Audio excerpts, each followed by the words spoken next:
We're going to be doing a Monday morning motivation reading Awaken the Giant Within by Tony Robbins. This is a continuation, a streaming series, and this book's had more than 1 million copies sold. Can you believe that? That's pretty amazing. And I'm sure that there's probably been way more, maybe a few million copies sold, I would say.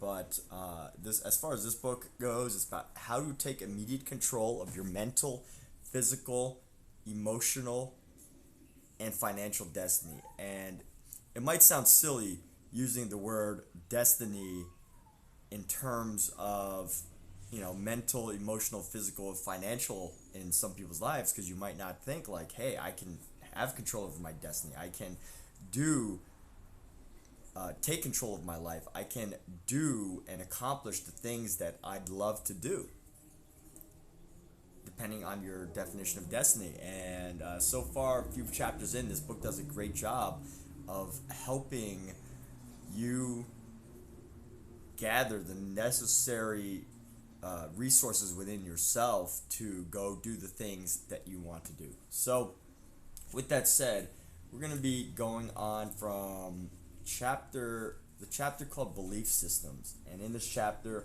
we ended last with a quote. The quote was, "We are what we think. All that we are arises with our thoughts. With our thoughts we make the world." Buddha. Powerful quote. And we'll go ahead and start this book. For almost a decade now, I've talked to people in my living health seminars about the direct correlation between the high percentage of animal protein in a typical American diet and the high incidence of this nation's top two killers, heart disease and cancer. By doing this, I contradicted one of the belief systems that has most significantly shaped our physical destiny for the past 35 years, the 4 basic food groups plan that recommends generous daily servings of meat, chicken, fish, or fish. Yet today, scientists have now established beyond the shadow of a doubt a direct relationship between eating animal protein and being at risk of developing heart disease and cancer. In fact, the 3,000-member Physicians Committee for Responsible Medicine has asked the Department of Agriculture to drop meat, fish, poultry, eggs, and milk products from the recommended daily allowances. And the government itself is considering changing the 4 basic food groups to 6, relegating meat, chicken, and fish to just a tiny portion of the whole. This massive shift in beliefs has caused outrage in many quarters.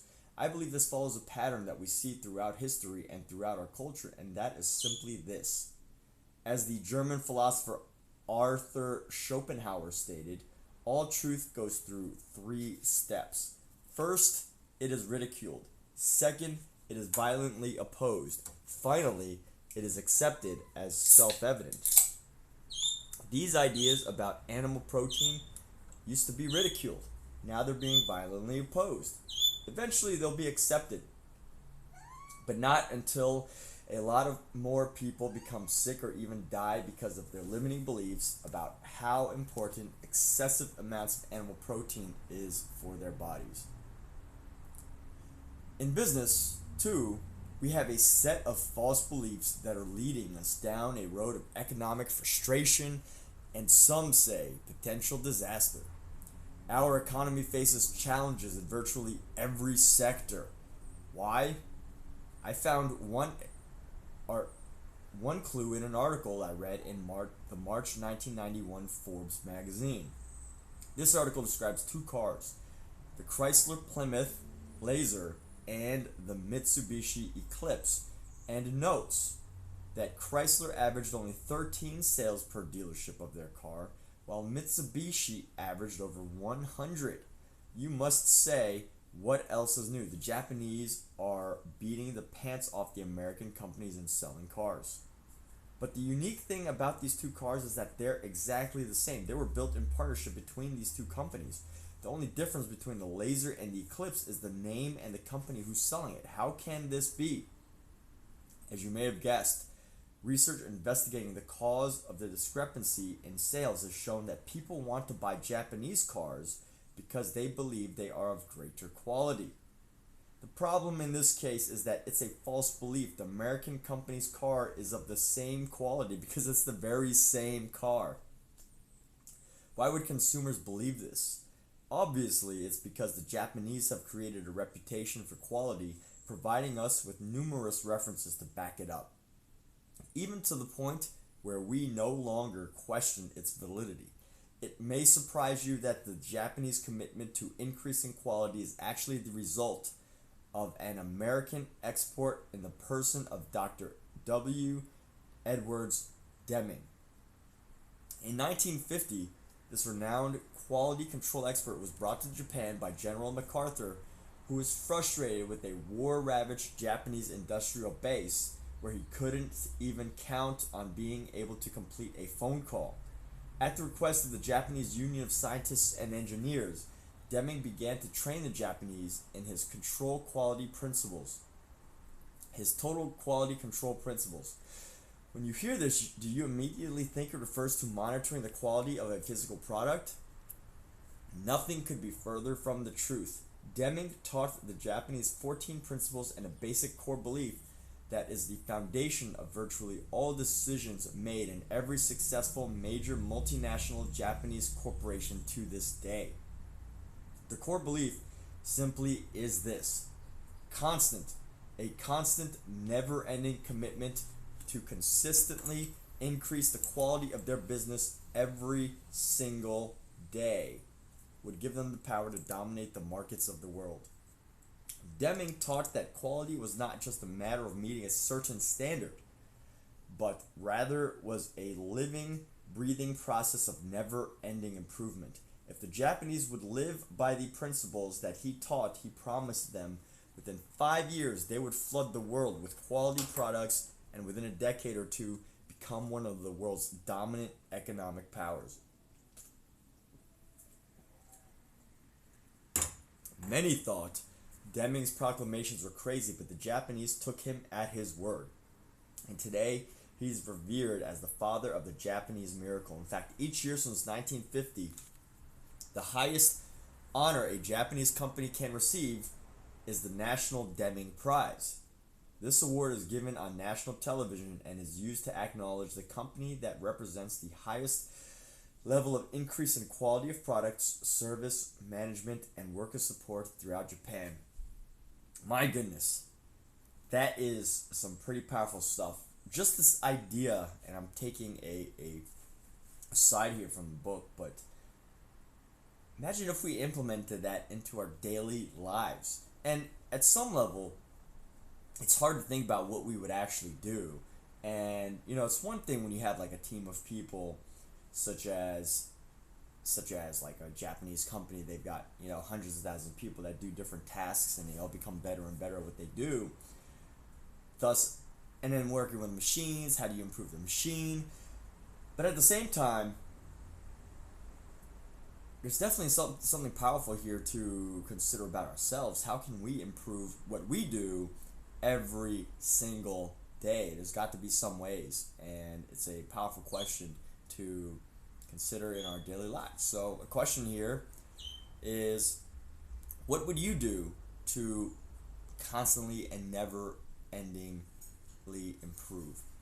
What would it take for you to achieve that? There's a question to think about right there. So we'll go on. Many thought, in 1983, Ford Motor Company hired Dr. Deming to conduct a series of management seminars.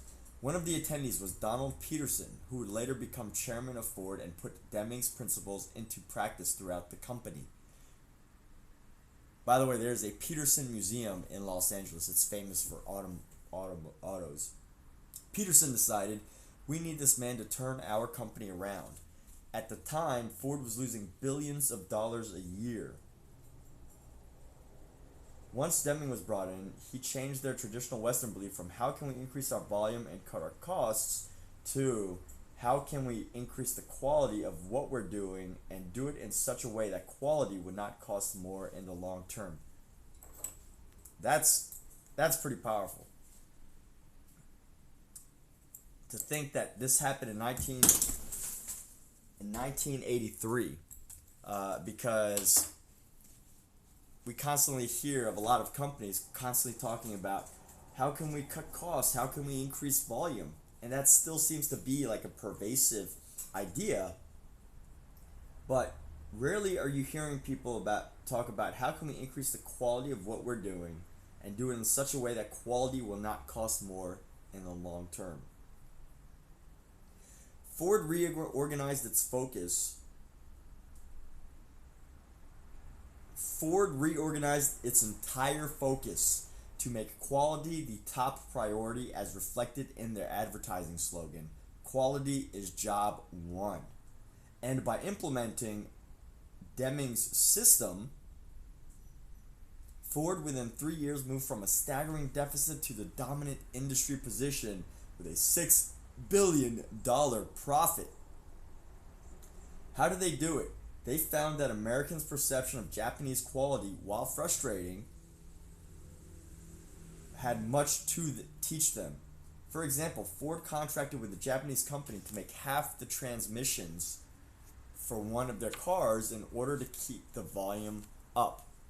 In the process, they found that American consumers were demanding the Japanese transmission. In fact, they were willing to put their names on a waiting list and even pay more money for them. This upset many of the executive staff at Ford, whose first reaction was, well, it's merely a false belief on the part of people in our culture. They're conditioned to respond this way.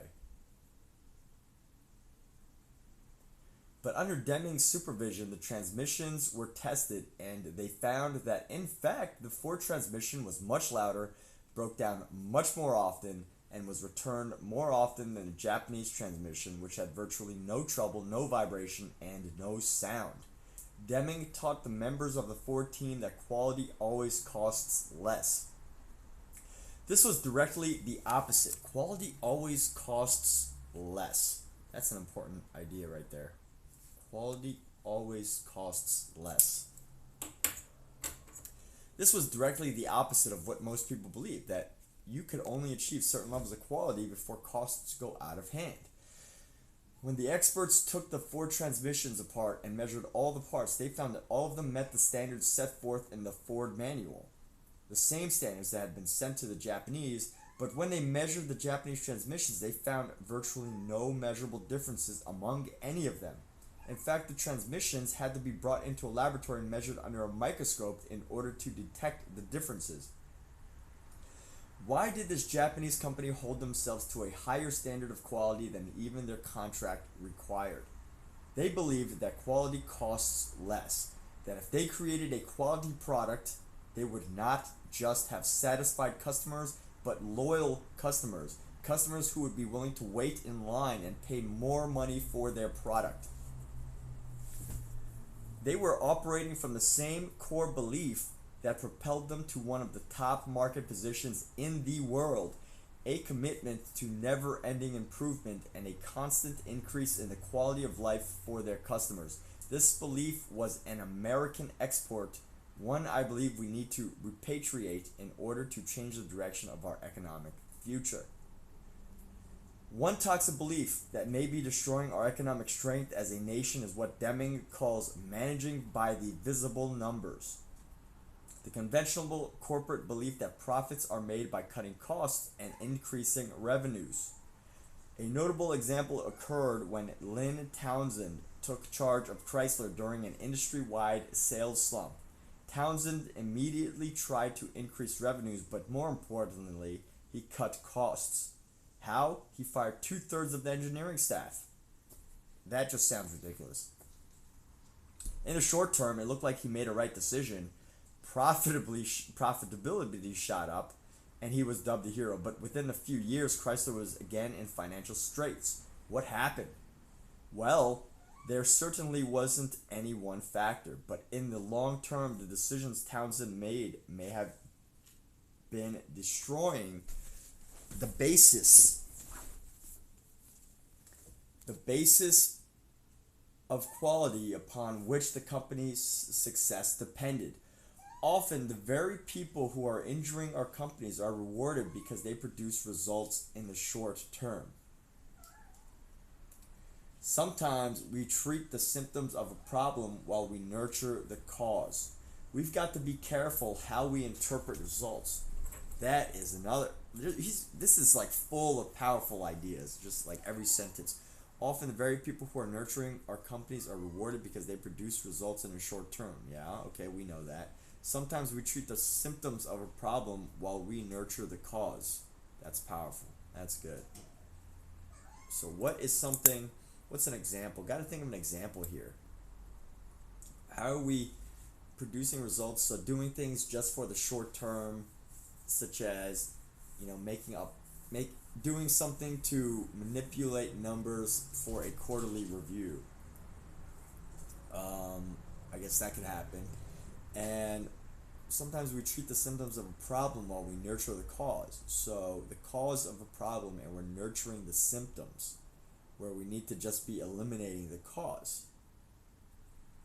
So let's say the cause of here's a good one. So let's say the cause of a company's specific organization, or the company's problem is a troublesome employee, but we treat the symptoms by allowing them to stay, and we bring in a lot of HR, offer all these things to help them, or like you handle the problems that are caused by that, but you don't do anything about the cause. And that's just one example. But you still nurture the employee and you try to help them become better. I don't know if that's always the best example, because sometimes it's good to nurture an employee, and hopefully, I don't know, I guess that depends on your management philosophy, because some people say, like, you should find employees who are the way you want them to be. And this is Warren Buffett's advice. He says something along the lines of, if you want to hire someone or meet a significant other, don't try to change somebody. Don't try to find someone and turn them into what you want them to be. Find someone who is already the way that you wish for them to be, and hire them and continue to nurture them. But don't try to change them. So, but at the same time, some people have a management philosophy of helping people become the best they can be, and they might interpret that as find someone who has problems and help them just keep spending tons of time into them, even though they aren't responding well. Let's think about this in our lives. What is something that you might treat as a symptom of a problem, but you're nurturing the cause? The symptoms might be gaining weight, or the symptoms might be a negative attitude, or the symptoms might be not having the job you want. So what could the cause of not having the job you want be? Just maybe it's a skill, it's a lack of rather than treating the symptoms by just staying in a job, or by staying unhappy in the job and trying to nurture that symptom of being unhappy in the job. There's a cause there that maybe you haven't skilled up, or maybe you just don't like the job anymore, or maybe you feel stuck, which is the cause, but you're handling the symptoms. So that's an interesting example there. That's an interesting idea. What can we think of in our lives? Like weight gain was the first thing I mentioned. So what do we treat when it comes to weight gain? We start to treat it by some of the symptoms of weight gain might be unhappiness, lack of energy,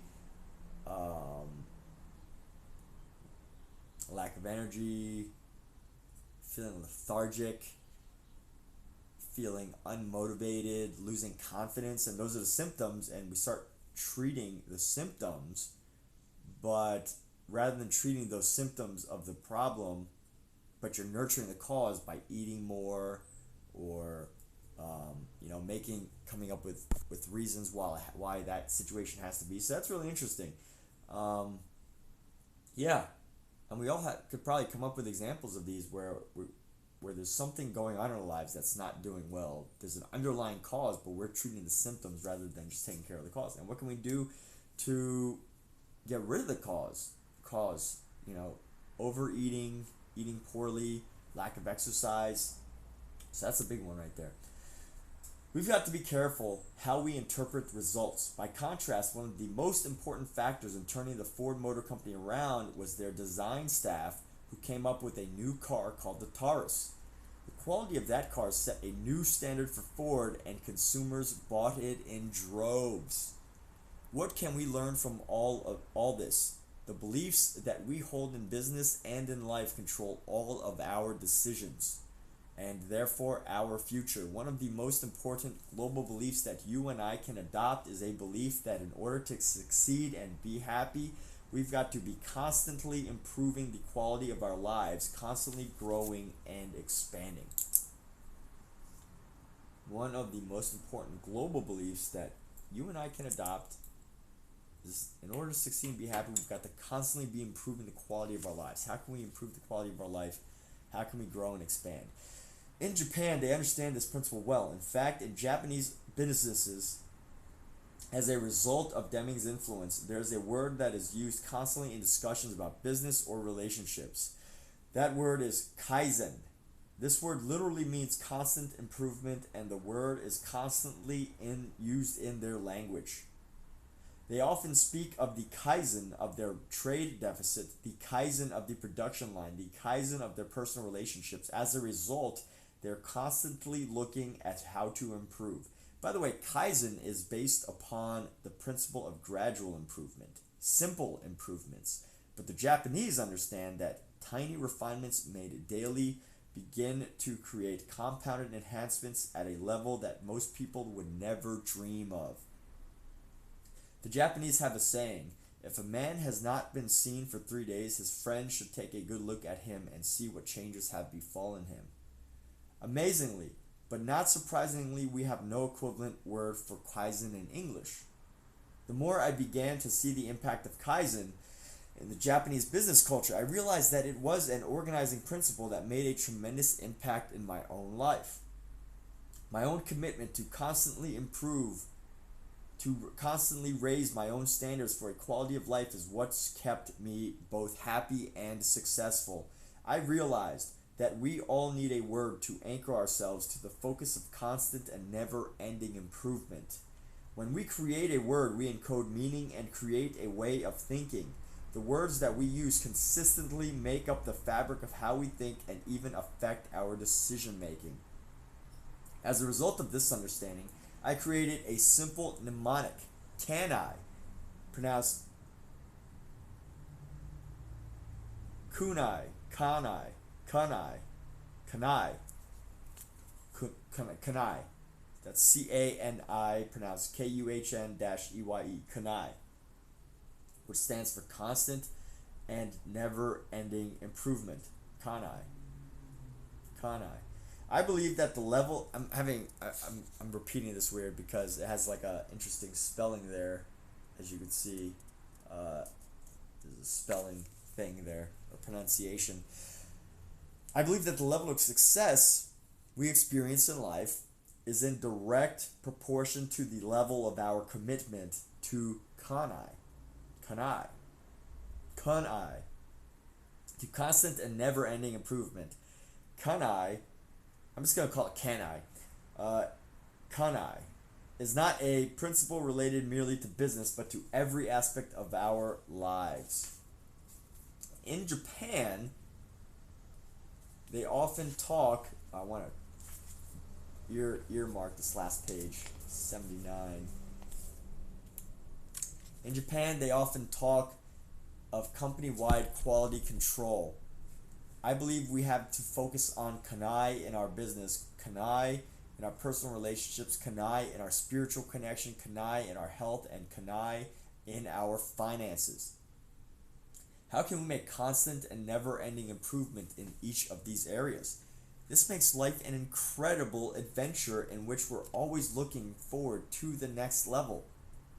Kanai is a true discipline. It can't just be practiced every once in a while when you feel like it. It must be a constant commitment backed up by action. The essence of kanai is gradual, even minute, continuous improvement that over the long term sculpts a masterpiece of colossal proportions.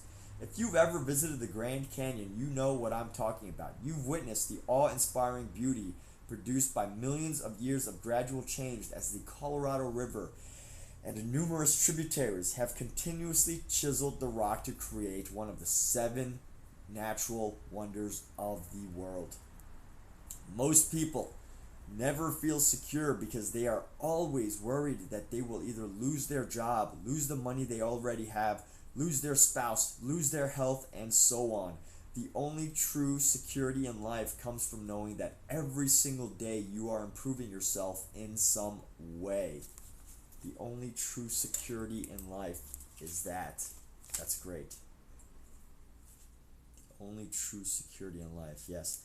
That you are increasing the caliber of who you are and what you are. And that you are valuable to your company, your friends, and your family. I don't worry about maintaining the quality of my life because every day I work on improving it.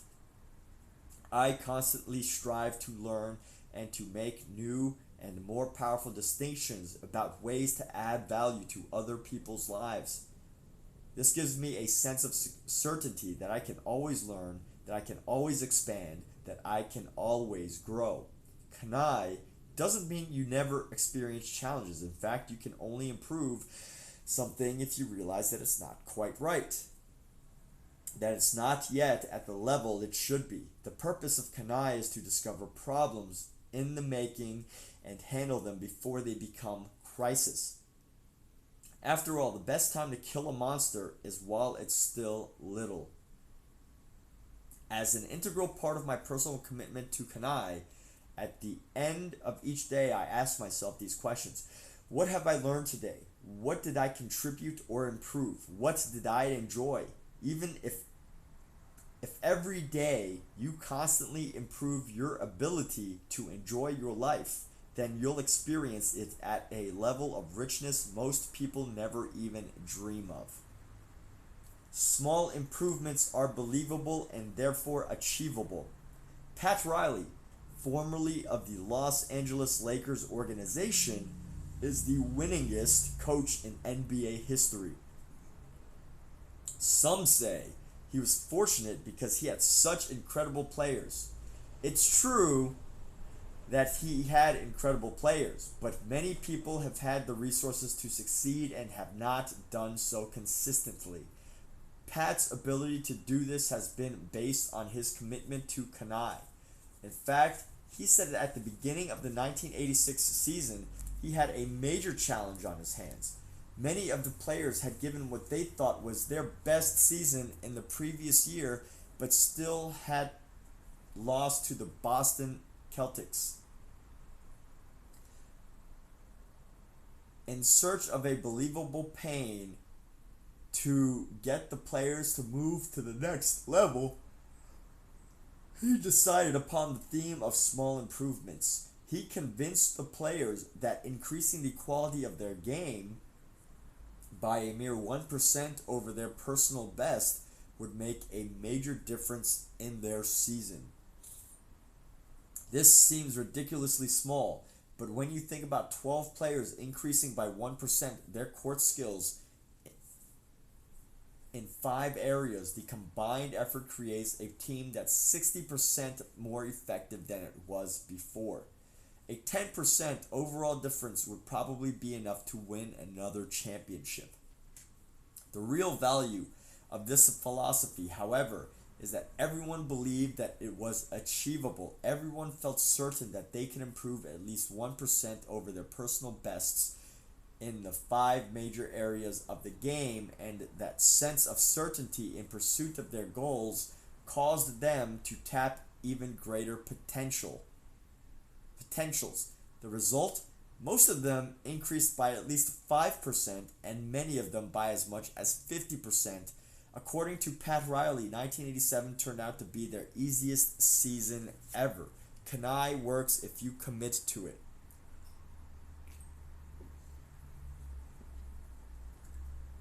Remember, the key to success is developing a sense of certainty, the kind of belief that allows you to expand as a person and take the necessary action to to make your life and the lives of those around you even greater. You may believe something is true today, but you and I need to remember that as the years go by and we grow, we'll be exposed to new experiences and we may develop even more empowering beliefs, abandoning things we once felt certain about. Realize that your beliefs may change as you gather additional references. What really matters now is whether the beliefs you have today empower or disempower you. So that is the question for today. Are our beliefs today empowering us or disempowering us? And I think that's a really hard thing, just taking an aside here, just to consider reflecting on this idea. It's a really hard thing to know whether our beliefs are empowering or disempowering us. I mean, for the most part, I think 99% of the beliefs that we hold to, I mean, we feel that, or we can justify as empowering, or we don't recognize that they're disempowering.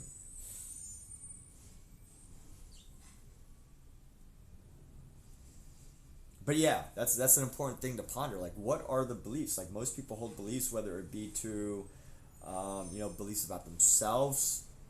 I'm good enough. I'm not good enough. I need help to do this. I need more resources. I have all that I need. These types of beliefs, and maybe knowing that we can intellectually say like, oh well, I need more resources. I don't have the resources. And that's a belief that is disempowering, but do we really understand how empowering or disempowering it is?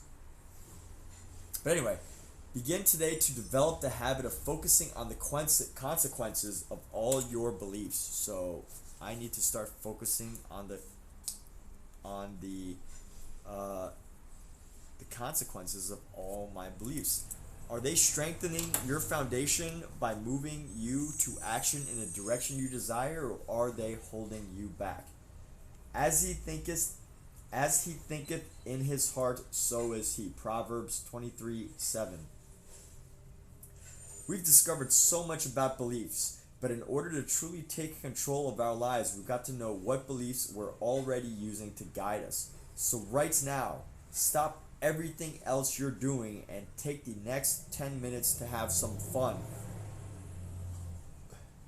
Begin to brainstorm all the beliefs you have, both those that empower you and disempower you.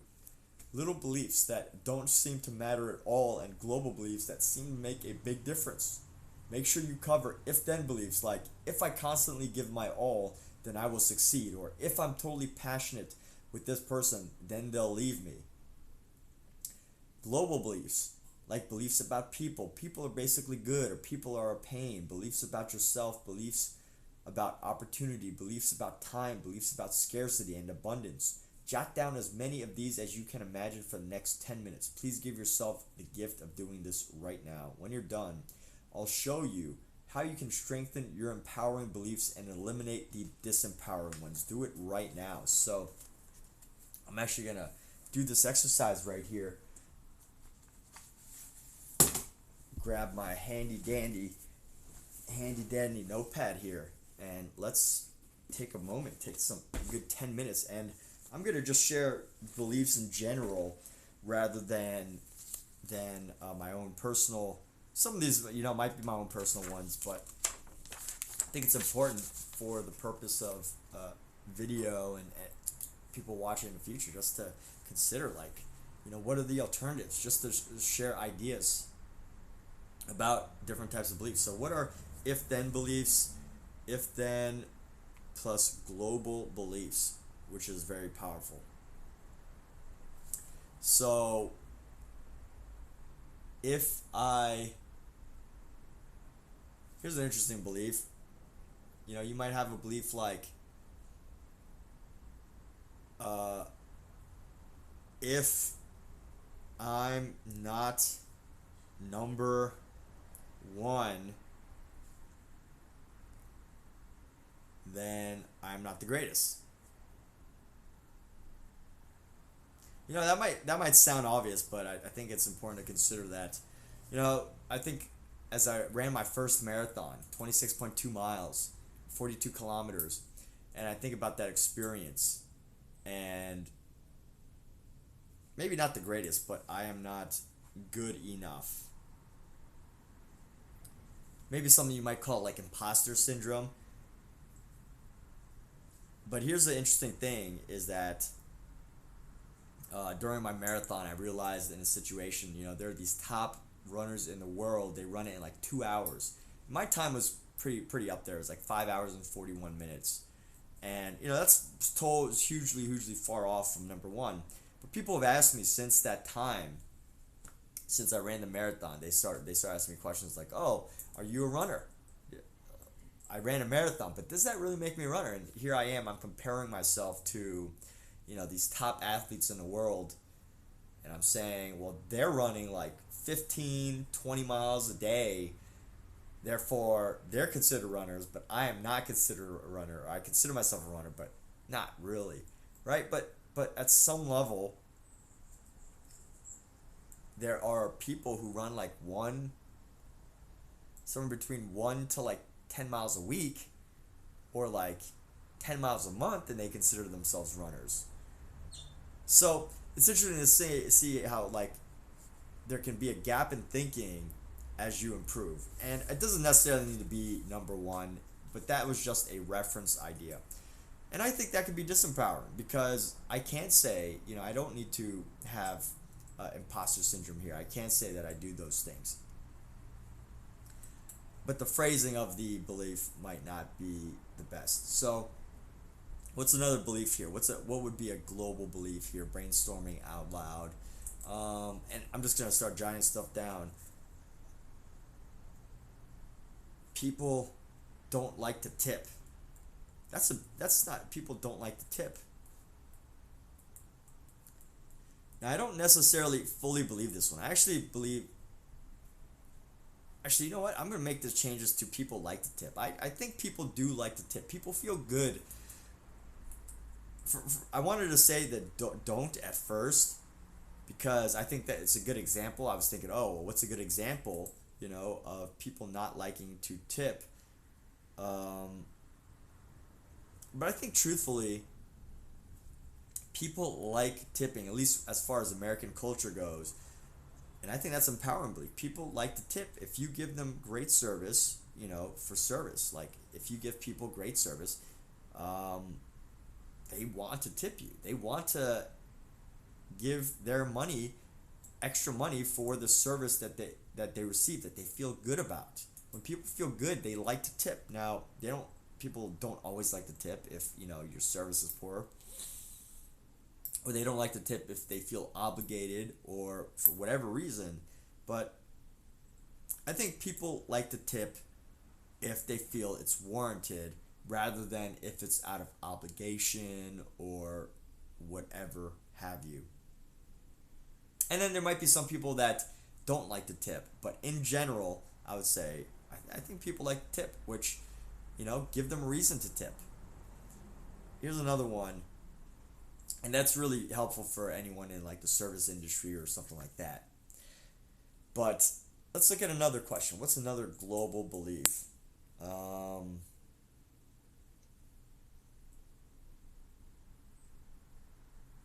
Let's see. If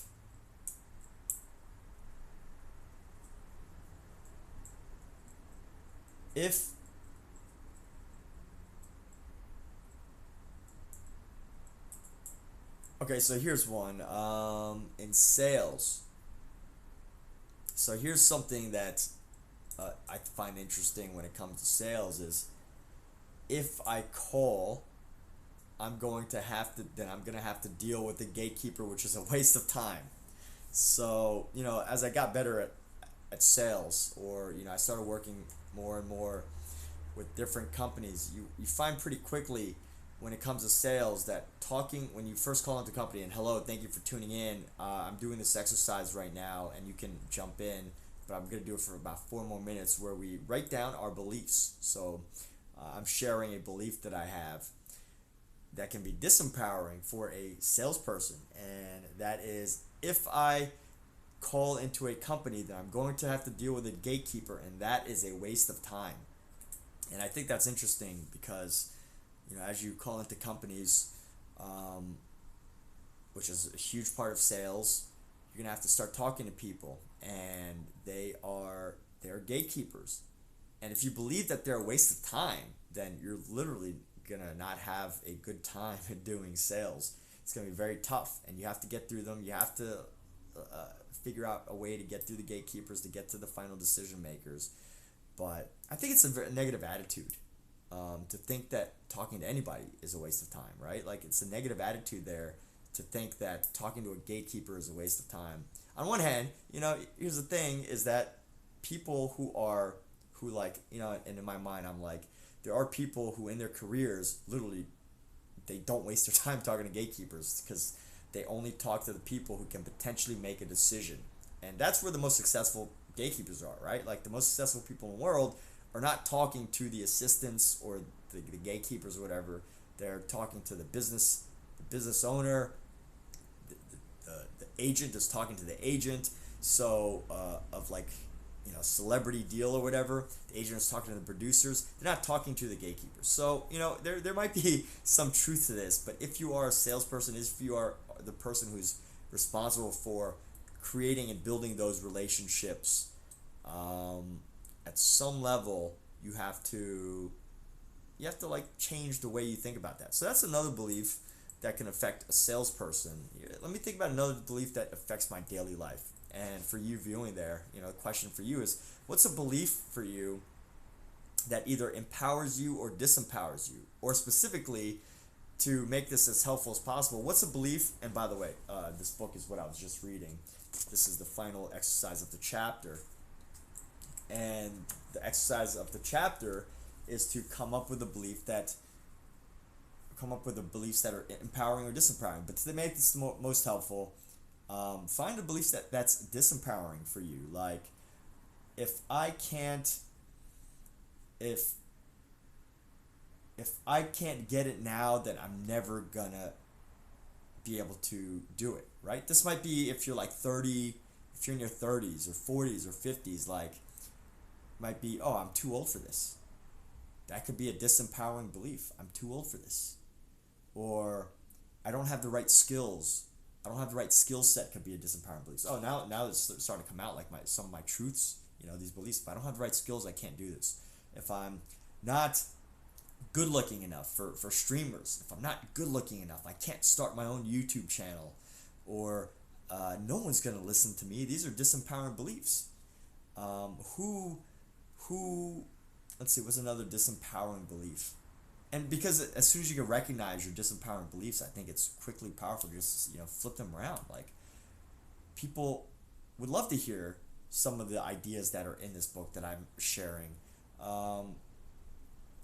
And I'm not good looking enough. That can stop a lot of people dead in their tracks from going to pursue a job, a career. And it could have a spiraling effect if you have a lack of confidence in your personal looks. And with that, what can you do about that? This book is going into empowering beliefs in this next section. So I think it's a good time to continue on, but for you watching this, what's a disempowering belief for you? What's a empowering belief for you? And they can be two types of beliefs. I'll recap this last part of this last chapter of this chapter. If-then beliefs, like, if I consistently give my all, then I will succeed. Or if I'm totally passionate with this person, then they'll leave me. And then there are global beliefs, like beliefs about people. People are basically good, or people are a pain. Beliefs about yourself, beliefs about opportunity, beliefs about time, beliefs about scarcity and abundance. Jot down as many of these as you can imagine for the next 10 minutes. Please give yourself the gift of doing that right now, which was about 10 minutes ago. When you're done, I'll show you how you can strengthen your empowering beliefs and eliminate the disempowering ones. Do it right now. So let's, that was a recap of that, but let's go ahead and continue on to disempowering, or empowering beliefs. Disempowering. Oh, okay, so this book was leaving some space so that you could write them down. which I did it on my own piece of paper. But let's continue. Did you take enough time to make sure you wrote out both lists, both the empowering beliefs and disempowering beliefs? If not, go back and do it now. What have you learned by doing this? Take a moment now to review your beliefs. Decide upon and circle the 3 most empowering beliefs on your list. How do they empower you? How do they strengthen your life? Think about the positive processional effects they have upon you. So I'll just name 3 beliefs off the top of my head that I like to use for this exercise that I just thought of now. If I continue improving and working hard, I will succeed. I think that's a very empowering belief. If I do the things that I am scared of, I can't succeed. So, or things that make me uncomfortable. Like I was scared of running a marathon, but doing it helped me to succeed. And so if I continue to work hard, if I continue to do the things that I am scared of, that can't potentially negatively harm my life, right? And that's an empowering one. And another empowering one is, I think, if I am happy, then I am succeeding. I think that's a very simple one, very powerful one as well, that if I feel happy in a moment, and if I can focus on happiness rather than what's happening, what I'm not doing well at, what I'm doing well at, then I can feel successful. So those are empowering ones. Yeah, those would be the big 3.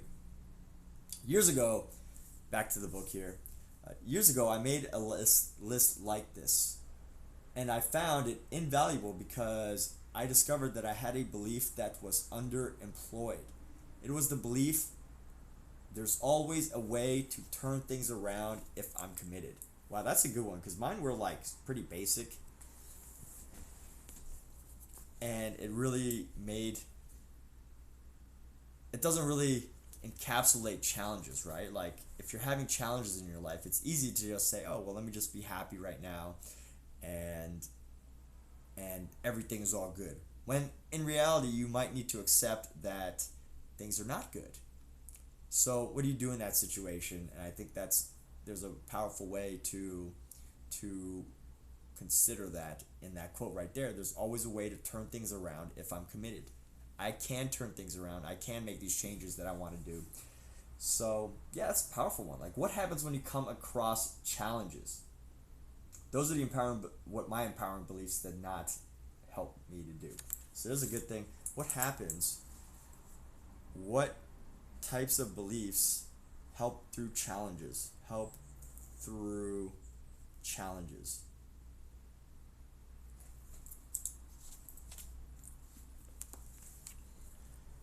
When I read my list, I thought, this is a belief that needs to be strengthened and turned into a conviction.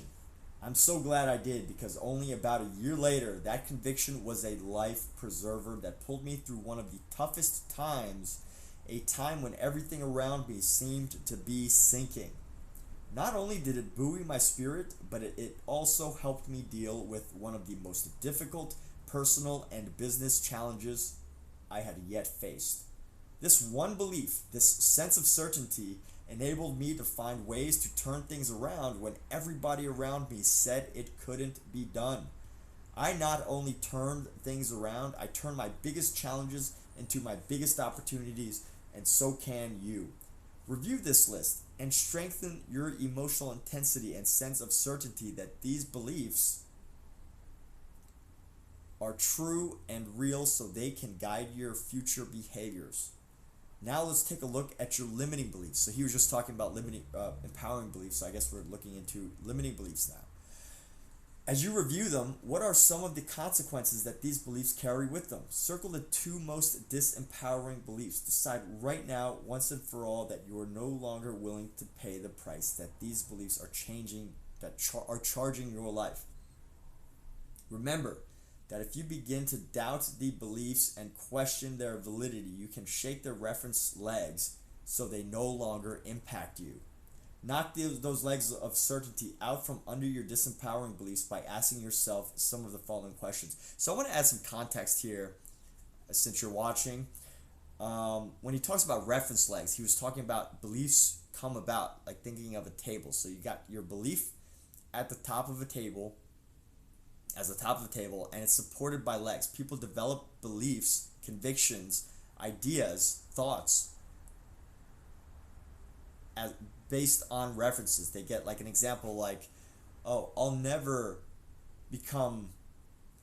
have a fit and healthy and vibrant looking body, right? They might develop that belief, and how they might develop that belief, but then they start to get references that become the legs that support the table. Their reference might be something along the lines of, well, every time I try, I just put all the weight back on, or I just can't stay consistent in the gym, or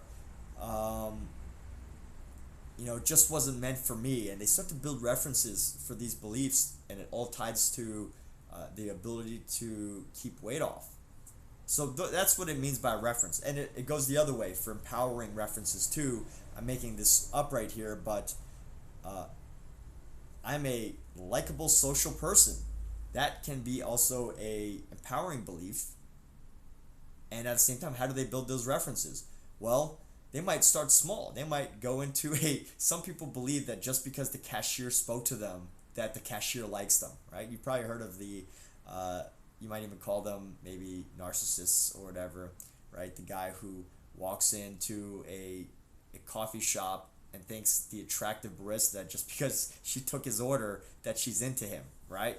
So there are people like that, and I'm not saying that they build a healthy level of self-image or self-esteem or confidence or empowering beliefs, but that is an empowering belief that whenever someone talks to you, that they at some level like you and that you feel social, things like that. So with all those references in their lives, like this person talking, the cashier, the taxi driver, the random person that messaged them on Instagram, all of these things, you start to build references, and it adds up over time, and that is a powerful those are legs as references. So right now, just thinking about disempowering beliefs, what are some of them, because he's about to help you knock those legs off. So what are some disempowering beliefs? Sometimes I have a belief that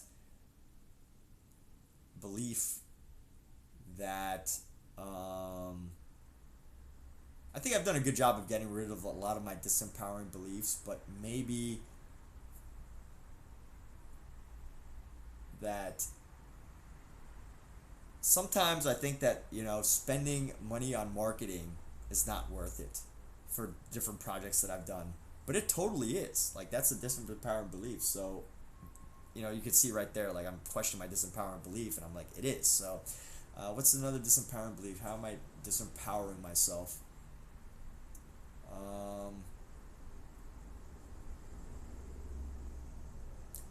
Here's something that prevents me.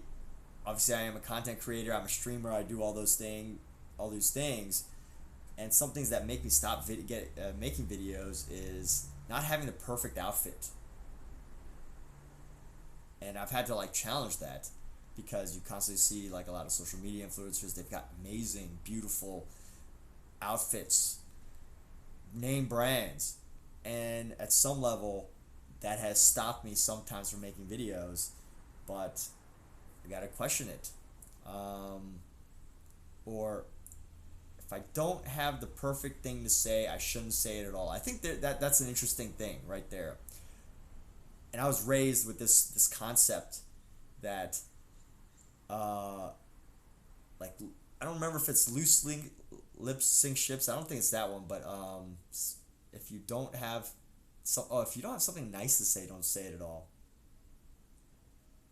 And I guess at some level you could take that as, if you don't have something interesting or incredible or powerful to say, don't say it at all. For some reason, I have that belief in myself sometimes, and I think that's disempowering.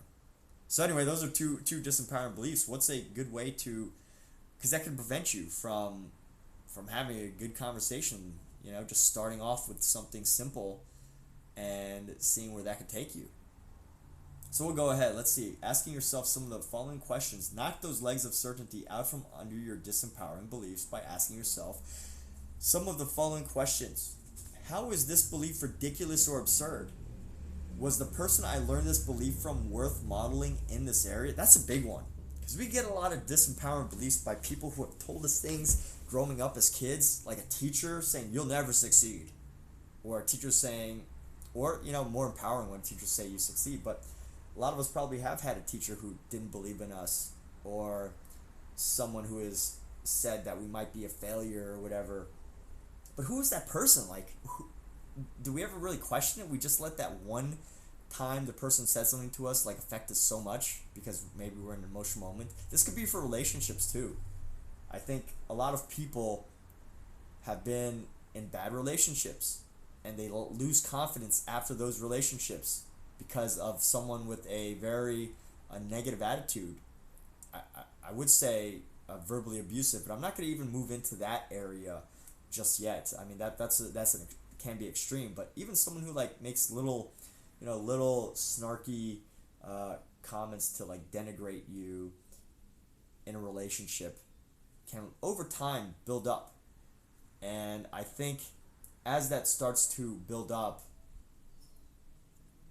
it can really have a negative effect on yourself, especially if you've been in a long-term relationship with that person, you care about that person, you care about their beliefs, you care about who they are, you trust what they say, and you really got to ask, in that relationship, is that person worth modeling from? Is that person worth taking those opinions from?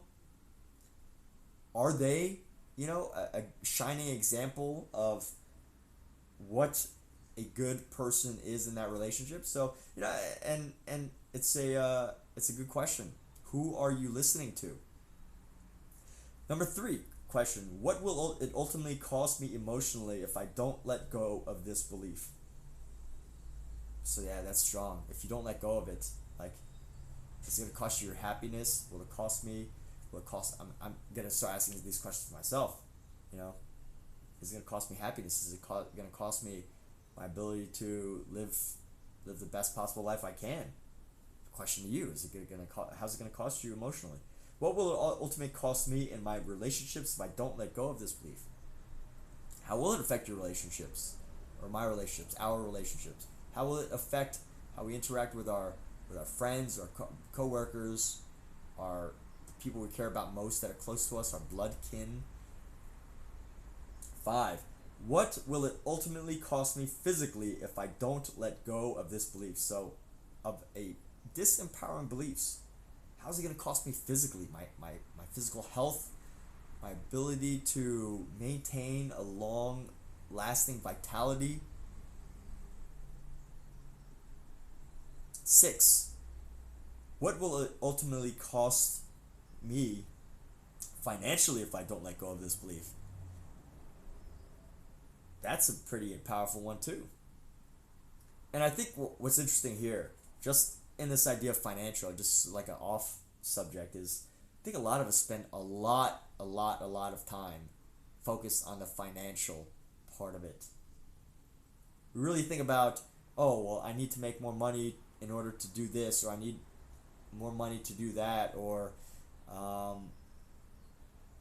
and it's good. Some people have dedicated their lives to money, and if that's what makes them happy, if that what helps them thrive, fantastic. But at the same time, there's all these other areas to consider, right? It's not always just money, but it could be the cost to your emotional fitness, your relationship health, your physical health. And it's important to think of those areas as well, that the areas of life where things are affected is not just financial, but it's spiritual, relationship, emotional. And on to number 7. What will it cost my family / loved ones if I don't let go of this belief? Those we love the most, what will it cost them? Because sometimes we don't do things just for ourselves. We'll do more for others than we will for ourselves. So continue on in the chapter here. If you've taken the time to really answer these questions, you may find that your beliefs have been significantly weakened under the scrutiny of these questions. Now become fully associated to what these beliefs have been costing you and the real costs in your future if you do not change. Link such intense pain that you'll want to rid yourself of them forever, and then finally decide to do so now. Finally, we can't get rid of a pattern without replacing it with a new one. So right now, write down the replacements for the 2 limiting beliefs you've just eliminated. What is your antithesis? For example, if you've had a belief that I can never succeed because I'm a woman, your new belief might be, because I'm a woman, I have resources available to me that no man could ever dream of. Yeah, that's pretty true in many cases. But I'm going to reflect on mine. I think one of them was that if I don't have anything interesting or like super mind-blowing to say, I shouldn't say anything at all. I think that throughout my life, I've heard many simple ideas. Like this quote the other day was pretty simple. It's just repeating the same idea twice, that in order to change who you are, you must become a different person. Almost an obvious example, but I thought that was so powerful. And sometimes it's the simplest things that can be powerful, like a well-placed one-sentence question. So yeah, it can be something simple that can potentially help someone. Even the simple things in life, the simple ideas that you share in life can be very powerfully effective to help people. And the one just before that, I can't remember what it was. It's like I've already transformed it. Oh, if I don't have the best clothes, I mean, I think the way to switch that is sometimes it's not about the clothes, it's about the content. There we go. It's about the ideas. Anyway, what are some of the references you have to back up this idea so you begin to feel certain about it? As you reinforce and strengthen this belief, it will begin to direct your behavior in an entirely new and more empowering way. If you're not getting the results you want in your life, I suggest you ask yourself, what would I have to believe in order to succeed here? What would I have to believe in order to succeed here? Or who is already succeeding in this area, and what do they believe differently than I do about what's possible? Or what's necessary to believe in order to succeed? You may very well discover the key belief that's been eluding you. Every time I see something powerful, I mark it. But that's some really worthwhile, those are some really worthwhile questions right now. What would I have to believe in order to succeed in an area? Like, really to reflect on that. In any school, right? Or any school of thought, or any area of life, skill, endeavor, business, money. What do I have to believe in order to succeed in business? What do you have to believe? What are the people who are succeeding? What do they believe? What do they think differently about what's possible? Someone who's made $1 million believes it's possible to make $1 million. There's people who are working towards $1 million that believe that it's possible to make $1 million or more, right? Beyond that, most people are $1 million are like the new middle class now. Millionaires are the new middle class, is what some people say. So the question goes, like, they have a belief that it's possible. People that aim to make $1 million believe that it's possible, but there are those living who just have no idea that's possible. I was just watching this documentary on YouTube. It's like a documentary. I don't remember who did it. Maybe like National Geographic or something, Vice Media or something. And they were interviewing brick makers in like a deserted part of somewhere in India, like South Asia, some part of India. They were working in a random desert somewhere where this family just makes bricks by hand in the scorching hot desert sun. They make these bricks. They water the mud, they mold the mud, they lay them out, just thousands, thousands and thousands and thousands of bricks that they just make by hand. Toil, backache. And they do this because they believe that they owe a debt to somebody. They borrowed some money from some ruthless business person, and this business person said that they have a contract that they have to make these bricks. And there's these people who believe that they have to make these bricks in order to get out of this contract, and they've made thousands. They've been doing this for years. There's three generations of families that have been making these bricks, including the young child who knows no difference. And it's heartbreaking to think that, there's this business person who's holding them basically hostage with this contract. And what is it that these people believe that is holding them back? Like, this isn't a good example of who is already succeeding and what do they believe differently, but just to think in our life, right? Just what to them, they think that they're in a contract that they don't even have the opportunity to get more beliefs. They don't have the opportunity to surf on the internet because they're in the middle of the desert. They don't have good service.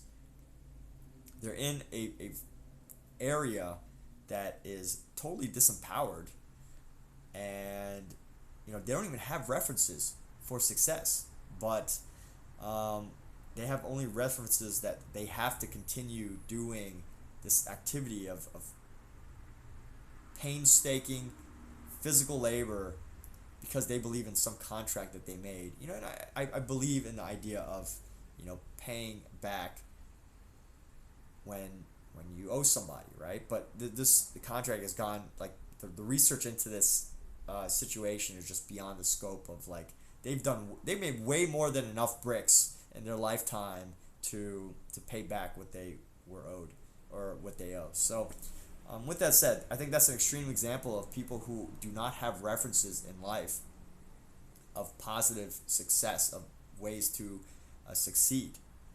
They can't even find them. And at the same time, with that extreme, knowing that, in your life, in my life, in our life, we could literally just go online, read a book, walk to an air-conditioned library, sitting there for an hour or two, message somebody online and ask them to chat for a little bit. There's so many ways. There's so many ways to get an idea of what other people's beliefs are. So, how do we know how to succeed? Now, looking at the positive end, questioning someone like Michael Jordan or Bill Gates, depending on if you pick someone that you like, right? Some people don't like Bill Gates. Some people, I don't know who doesn't like Michael Jordan, but some people don't like Michael Jordan. But pick somebody that you like that is powerful. Maybe it's a spiritual leader. I don't know. But getting an idea of what they believe is possible. Some people believe that spiritual enlightenment is possible. Or some people believe that it's possible to make tens of thousands of dollars in a single day just by trading stocks or whatever. Or whatever that is for you. But anyway, those are enough examples. We'll continue on in this book. You may very well discover the key belief that's been eluding you. If you're experiencing pain, if you feel challenged or frustrated or angry, you may want to ask yourself, what would I have to believe in order to feel the way I do? The miracle of this simple process is that it will uncover beliefs you aren't even aware of. What would I have to believe in order to feel this way? What do I have to believe in order to be angry in a situation? That's a great question to ask yourself in any situation that you're upset. What would I have to believe in order to feel this way? For example, if you're feeling depressed and ask yourself, what would I have to believe in order to feel depressed? You'll probably come up with something that relates to the future. Like, things will never get better, or there's no hope. When you hear these beliefs verbalized, you might well think I don't believe that. I feel bad right now, but I know it's not going to be bad forever. This too shall pass. Or you may just decide that a belief about having problems permanently is totally destructive and one you're not willing to ever consider again. Wow, okay. To make the decision that you cannot have problems. Or you may just decide that a belief about having problems permanently is totally destructive. Imagine that. Imagine thinking that having problems permanently is destructive. And you never consider that again. Alexa, off. So we're gonna continue on up until this section, and then we're gonna wrap this up for this morning. But while you're examining these limiting beliefs, notice how your feelings change. Realize, believe, and trust that if you change the meaning of any event in your mind, you will immediately change how you feel and what you do, which will lead you to change your actions and thus transform your destiny. Changing what something means will change the decisions you make. Remember, nothing in life has any meaning except the meaning you give it. Whew. Damn. That's some powerful stuff right there. So make sure that you consciously choose the meanings that are most in alignment with the destiny you've chosen for yourself. Beliefs have the awesome potential to create or destroy. I believe you picked up this book because deep down you've decided you will not settle for less than the best you know you're capable of. Do you truly want to harness the power to create the vision you want rather than destroy your dreams? Then learn to choose the beliefs that empower you. Create convictions that drive you in the direction of the destiny that calls to the highest within you. Your family, your business, your community, and your country deserve no less. All right. Well, that's going to be a wrap on this section, and we'll continue on to leadership and the power of belief at some point in the future. But this is some great stuff from this book right now, and just for myself, like just going through these exercises of going through these empowering and disempowering beliefs, like your emotions change almost instantly. To think of something disempowering and something like, oh, well, instead of feeling like oh, if I can't, if a disempowering belief would be I can't make a video unless I have a neon screen, neon fun pop background like all the other Twitch streamers, right? So that could be a disempowering beliefs, but it's way more empowering to think, screw that, I'm gonna make a video, stream a Twitch video regardless of what my background looks like. I mean, obviously I care about what the background looks like, but regardless of whether I can set up a neon room with a bunch of stuffed animals and stuff, right? And a gaming chair, whatever. But one is a disempowering one, one's an empowering one, and it makes you feel totally better. And for you, of those watching, just, I don't know if you watch from the beginning or whenever, but what is a disempowering belief in your life? You could take, and I've shared many examples, and how can you make that disempowering? What would it sound like if you were to literally just change the wording to the opposite? Or what would be a completely empowering belief that would just totally destroy that disempowering belief? For in this example, we'll share one more example. Like using this previous example. Actually, let's use another one. I cannot.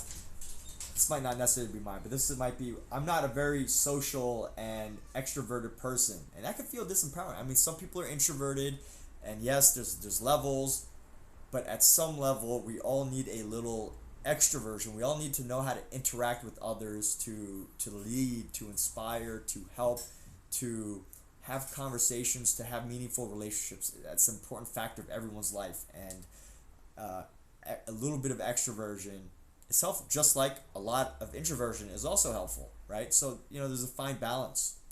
But a disempowering belief might be, I'm an introvert, therefore I cannot, be very social and all of that. That's disempowering. But something that could totally destroy that is, being an introvert is great, but people absolutely enjoy talking to me, and I'm never going to. And you can make a decision. This is a very strong decision. I'm not saying it's possible, but you can make a decision to absolutely destroy that by saying, every conversation that I have with a person can be a very powerful and exciting experience. How empowering would that be compared to, like, I'm an introvert and I'm not social, right? So there are people with those beliefs too. There are people who think that everything that comes out of their mouth is the most valuable, the most genius, the most, like, important topic of the day. There are people who live like that, and you can only imagine what they're like. You might not like talking to them, but they sure like to talk, and they find listeners. So with that said, there's probably a fine balance in between there. But to hear that, like, a little bit more on an extreme side, can be helpful, because then you'll find something in between two that works best for you. So with that said, thank you for tuning into this stream of reading Awaken the Giant Within with reflections and thoughts on it. And I hope you have a great day.